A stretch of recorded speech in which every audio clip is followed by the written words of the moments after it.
ng bayan, maasahan anumang panahon.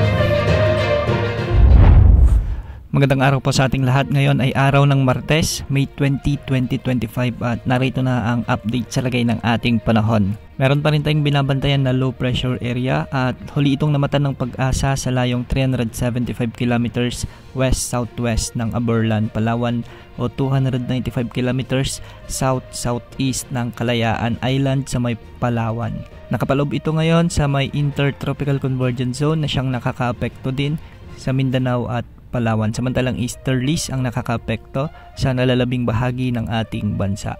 Dahil nga sa low pressure area, asahan ang maulap na papawirin na may mga kalat-kalat na pagulan at thunderstorms sa buong Palawan. Posible ang banta ng mga biglang pagbaha o pagguho ng lupa, lalo na kung may mga katamtaman hanggang sa kung minsan ay malalakas na pagbuhos ng ulan. Samantala dahil naman sa Intertropical Convergence Zone, magiging maulap din ang mga kalangitan na may mga scattered rains and thunderstorms sa buong Mindanao, Western Visayas kasama na ang Negros Island region.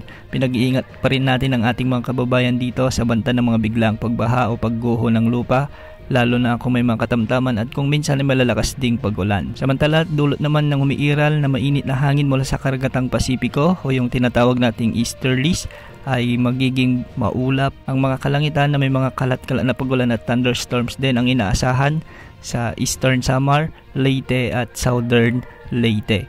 Dahil dito, posible rin ang banta ng mga biglang pagbaha o pagguho ng lupa.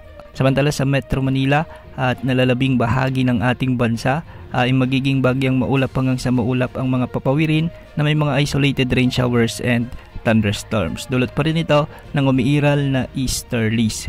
Para naman sa lagi ng mga pag-alon sa ating bansa, buong karagatan ng bansa ay magiging banayad hanggang sa katamtaman ng mga pag-alon na posible hanggang umabot sa 1.8 meters. Maliban sa binabantayan nating LPA sa loob ng ating PAR, wala na po tayong binabantayan na anumang sama ng panahon sa labas ng ating area of responsibility na posibleng pumasok sa ating bansa.